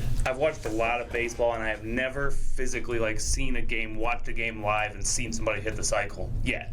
Yeah. Yeah, it's rare. So that just shows me how rare it is. Right. Yeah, it's a definitely rare. rarity. It's rare, not as rare as a no hitter or a perfect game, but it's rare. Right. And it's all because of that triple. You can get the You home have to run. be in the right ballpark, Yeah. and you have to have like the ball bounce off the wall a certain way, or like a guy fall over for it to happen. Yeah. Right. Especially for someone like Freddie Freeman, who's not fast. No. Right. I did it before on the Wii. I've seen plenty of people come close, and it's usually like they need to get the single or just something silly, but Yeah. man, it's just hard to get it all together. Yeah. It's not like one of those things like the triple double with Ricky Davis where he throws himself in the rebound. Like, you're not going to see a guy go up to the plate and he only needs a single left for the cycle and he's going to go, I hope I don't get too good a contact Yeah, on this they're one. I gonna want to take make that sure double. that, They'll take the they're double. going to drive it into the lane and they're going to take that double all day. Yeah. I mean, I think it's a video game. I think I've hit for the cycle like twice in MLB The Show, and I've been playing that game for like 14 years. If you're playing on expert, it's impressive. It's really hard, and the only way that it happened is that Brandon Nimmo ran into the wall and knocked himself over. That's the only way it happened. Who are you? So you were playing against the Mets. Who were you playing as? It was actually Diamond Dynasty, so he was in center field. Oh, okay. So it wasn't as the Mets. It was like an all-star team of people. So I think I did it with like who was it? Going back to the Conte, maybe? Oh, He's wow. not particularly fast. No. Well, real quick, in terms of how exciting it is, if you had the choice to watch a game and you knew there could either be a cycle, a no-hitter, or yada yada, what would be your number one thing to see? Perfect game. That's hands down. Because I feel like it's more exciting as a fan to see a game where the cycle's going on. Pitching's awesome. I can appreciate a good pitching game. Yeah, casual fan might want to see a cycle Casual over a fan perfect that's game. going to be more boring. Yeah, I mean, I would say I'm not a casual fan. I would say I'm a pretty big fan, but I would still say the cycle because that means like the guy's getting on base and doing stuff. Whereas sometimes it feels like a no-hitter is a little bit slow because or a perfect game is a little bit slow because it means That's my point, I think. nobody. Who's saying the team where the guy's pitching the perfect game doesn't score like 20 runs? That's true too. That's also true. That just happened the other night with the no-hitter. It was a team that they won 9-0 or 11-0. You get the best of both worlds. Right. A whole bunch of That's why I offense think and a guy just shutting down the other team. It is important to say this, though, to people who might not understand how rare a perfect game is. There's been over 150 years in Major League Baseball. There's only ever been 23 perfect games. That's versus 218,400 games played. Yeah. That is super rare. The fact that there's been that many games in general. 162 a year for each team. You know? In 150 years, it's a lot of games. So By the way, we talked about the schedule coming out for Major League Baseball. The Indians are going to be playing at home against the San Francisco Giants on Jackie Robinson Day. I like that matchup. Cool. Yeah. That's a good one. Unfortunately, it's a Friday night game, so they'll probably do post-game fireworks, which means I can't go. Go Guardians. Yes. All right. They will be the Guardians next season. Go future Guardians. I will be there freezing my ass off in the cold. Just like I'll be there for the home opener. I want to go to that home opener. But we need to head to a break. When we come back, we got kind of a little bit of a mixed bag of stuff, and Kramer's got a quiz. Yes, I do. Woo! Yeah.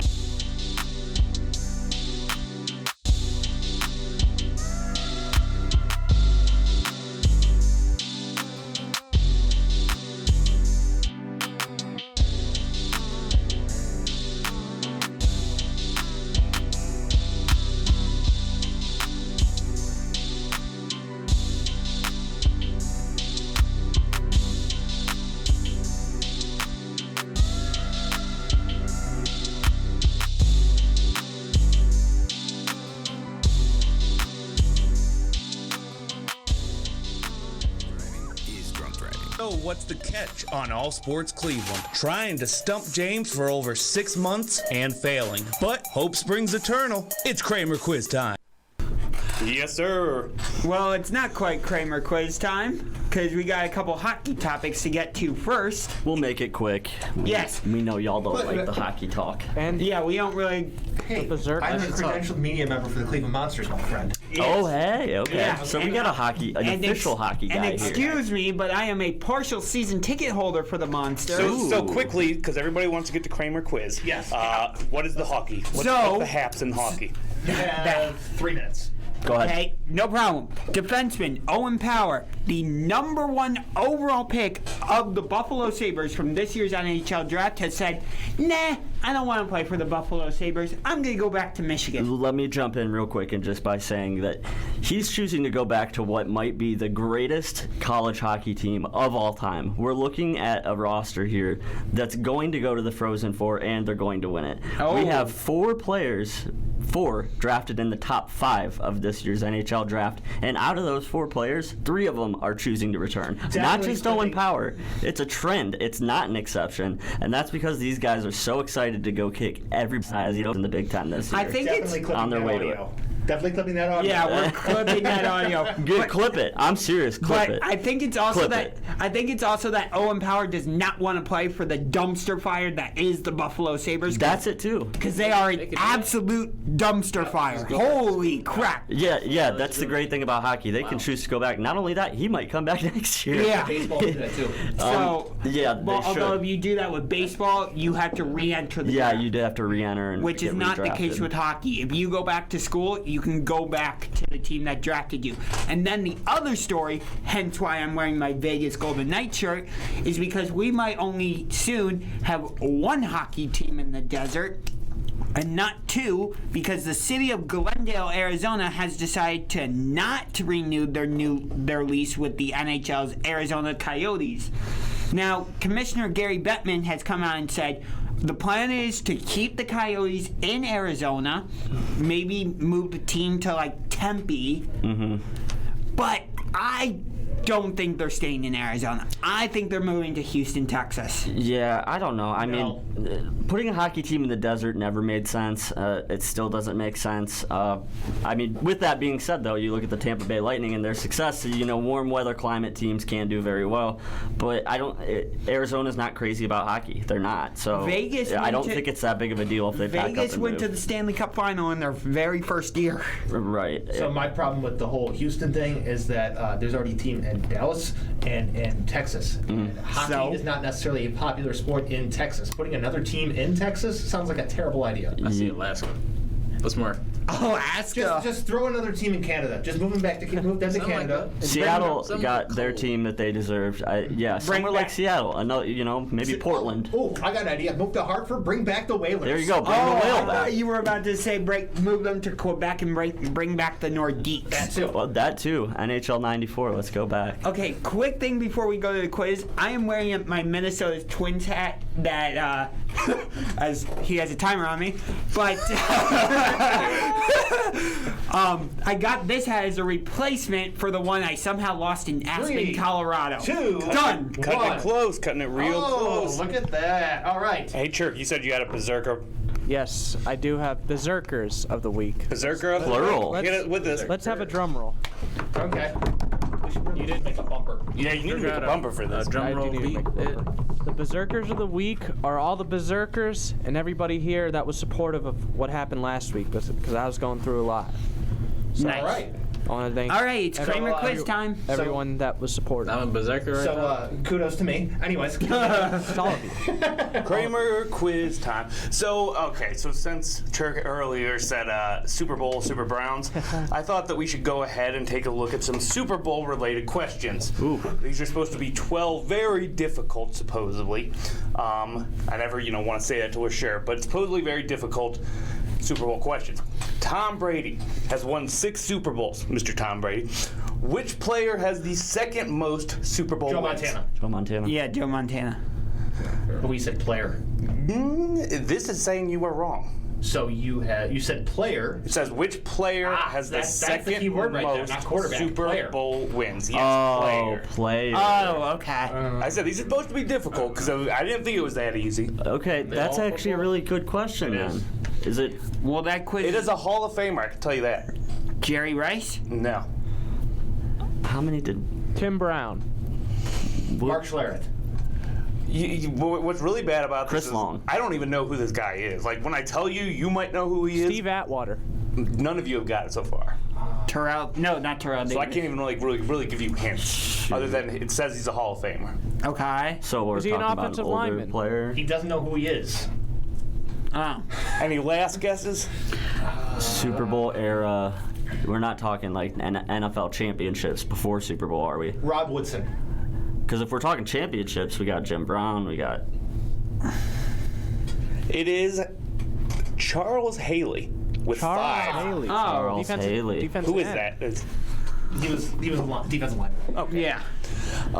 Next question. So yeah, no score on that one. That Very was a nice. tricky one. Yeah, but it was already. The question was wrong because it said Tom Brady had 6 Super Bowls. He has 7. He does have Okay, 7. so This is from last year, right Right. before that Super Bowl.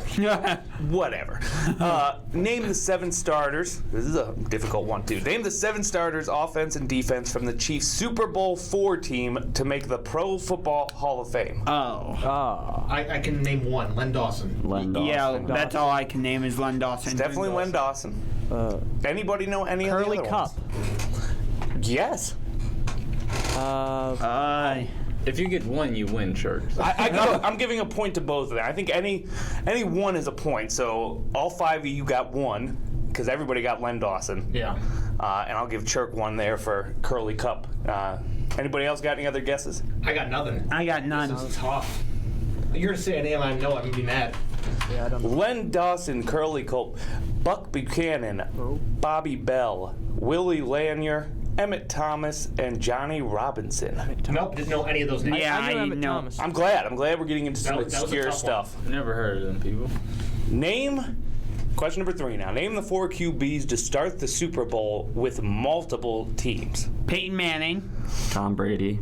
Joe This is before this one, so Tom Brady's not on this list, is he? Tom Brady is on this list. Okay. So far, all of you have gotten 1. Wait, what was your guess? Peyton Manning. That is on there. Tom Brady, I said. Tom Brady is on there. And then There's Chirk, 2 more. Chirk, I think. Who did you say, Chirk? I didn't say. I thought you said Montana. No, Montana didn't go to. Montana's not on there. Hold on. I'm thinking. Do they have to start, or can they be on the roster of a team? Let me take a look at he this said question. start. 4 QBs to start the Super Bowl Okay, start. with multiple teams. Okay, so Tom Brady, Peyton Manning. Kurt Warner. Kurt Warner. Yeah, Kurt Warner. Good one. One more. Is he a No. current era player? I don't think so. Not L.A. Not. I can give you one hint. I don't know if this will really give it away or not, but salt. Salt. Johnny Salt. Unitas? Pepper. Salt and pepper's here. Okay. As in a salt company that's in Ohio. Ooh. Craig Morton. Craig Morton is There we correct. go. Morton Salt. We've got that one. I get the reference now. So is that a point for each? Yeah, I think overall, I'm just gonna have to give that one to James. Okay. Because he got Sure. the most right. Yep. So that's a point Agreed. for James. I think so. James and Chirk are tied. He on my team, so we both win. Right now, everybody else has 1 except for Chirk and that guy. Just that guy. They each have 2. Okay. Who was the MVP in the Tampa Bay Buccaneers' previous Super Bowl appearance? Dexter Jackson. Dexter Jack. You got that one. If that's the right answer. That is. Okay, Chirk, Dexter Jackson. They tied. Yeah, they tied on. I gotta give it to James. That was James said it definitely, first. it was a little early. Who is the last non-quarterback Super Bowl MVP? Julian Edelman. Wide receiver, Super Bowl 53. He's correct. Oh, look at that. You were quick with that. Very Oh, I remember that one. So we got James 3, Josh 2, Chirk 2, y'all 1. Y'all. Y'all. Who is the only Super Bowl MVP from a losing team? Losing? It's a tough one. Von Miller. Dan Marino. No, the Broncos won that Super Bowl. Dan yeah. Marino. It is right. neither of those. This goes back some time though. For a hint, it's from Super Bowl 5. Fran Tarkenton. Fran Tarkenton. No. Who won? I don't remember who it is. I want to say it was Unitas? No. No. Super Bowl 5. I I want to say it was like a linebacker or a kicker, but I don't remember who it is. Any last guesses? I don't know his name. Vinatieri. His name is Jim. Chuck Howley. Who? Another Howley? Was it? Or that was a Howley. How many Chuck Howleys have we had? No, that was Haley. Oh, we had a Chuck We had a Haley and a Haley. Chuck. Okay. He was a linebacker, and he was a linebacker. What is the highest scoring game in Super Bowl history? We already had this 52. Too many answers at once. Super Bowl 52. 41-33. I don't think that was what the question was. You said highest scoring. Okay. Highest All scoring right, I guess team? that is the question. Okay. Yeah, it's Super Bowl, San Francisco 49, San Diego 26. Oh, I was wrong then. So you were wrong. Yeah. So nobody gets a point. Nobody gets a point because I screwed up. It's all good. Next question. That's the answer. Next question. Trying this again. What is the lowest scoring game in Super Bowl history? Super Bowl. Lowest The score. Rams Patriots one. Yeah, where they that was- scored, Yeah, 13-3. 13-3. It is Rams Patriots. James is getting back there. Up to 4. So I think you two got a tie now, and Chirk. How does he have a tie? Wait, how do I He doesn't have a tie? I thought there was a tie there. No, I have 4 points. 2-2-1-1. Oh darn it! You guys aren't helping here. I'm like trying to sneak don't points know the away from answer. James. I want this to be fair. My football knowledge is not that high. All right, we got 4 more questions. Jeez. I feel like if you did a UFC or boxing trivia, AJ would wreck. Of course, but we have football coming up in a couple weeks. I just figured this made sense. But which city has hosted the most Miami. Super Bowls? Miami. Miami. He's not run away with it. Miami. New Orleans. I'm just I here would so have won't guessed. get I would have guessed New Orleans or Atlanta. Who scored? This is one I definitely wouldn't know. Who scored the first touchdown in Super Bowl history? I It was don't somebody from the know. Packers. Bart Starr. You are correct. No, not Bart Starr, but you are correct that it's somebody from the Packers. Okay. Do I get a point for that? No. Not Darn Bart it. Starr. These trivia Jerk questions is make saying me feel Bart like a Starr, but I feel like stooge. that's not No. correct. Packers Super Bowl 1. That was in 1960. I'm just gonna go out there and say I don't know a single player on either roster. For I wouldn't know this. Yeah, I don't know this guesses? one. no. Max McGee. Oh, old Max McGee. Max Yeah, he's my favorite. I got Ah, Oh yeah, I have his jersey hanging up my in my second room. cousin on my Maybe aunt's side. irrelevant to Terrence. Down to McGee. 2 more questions. So, did James already win? Yeah. Yeah. Or at least let's get some showing here, all right? Okay, come on. Who has the most rushing yards in a single Super Bowl? Jamal Lewis. Jamal Lewis. Jamal Lewis. No. Wait, why Terrell do we Davis. guess Jamal Lewis, the most obscure running back? Is it not Terrell Davis? Is it? No. Okay. Emmett Smith. No. But you know what? You got the right last name. Smith. John Smith. Terrell or No. Joe Smith. No. But if you keep guessing Antoine. random names, you might Antoine get it. Smith. Jerry Antoine Smith. Smith. He said Michael Antoine Smith. Smith. Antoine Smith. No. God. Antoine Smith. It says that it Antoine was with Jameson. 204 yards, and it was in Super Bowl 22. Tim That counts. Biakabatuka. Who? Tim Biakabatuka. I don't So this think would have been the most rushing yards, and it is Super Bowl 22, 204 yards. 1988. Yeah. Oh jeez. Bo Jackson. One more clue from Washington. Yeah, I knew that, but that doesn't help. Yeah, I think that was that the fun bunch. Doug. Doug. Timmy Smith. Old Timmy Smith. Was that the fun bunch? I don't know. I think we're the Old fun Tim bunch. Smith and the Fun Bunch, yeah. Which and this one is fairly easy. Which 4 teams have never appeared in a Super Bowl? Jaguars, Texans. Texans. I've yet to understand. They were all Browns, set. Lions, Jaguars, Texans. They were also, All yeah. right. Wait, who's the other team you said? Texans. Texans. No, Browns, Texans. Lions, Jaguars, Texans. Lions. So Yeah. what's the Well, it's another week where James won, but hope springs eternal. So much like we used to say, maybe next year, maybe next week. That does it for us on So What's the Catch. Check out next week. Maybe I lose. Probably not. Stooge. You're a stooge. You didn't have that 4-year college degree we typically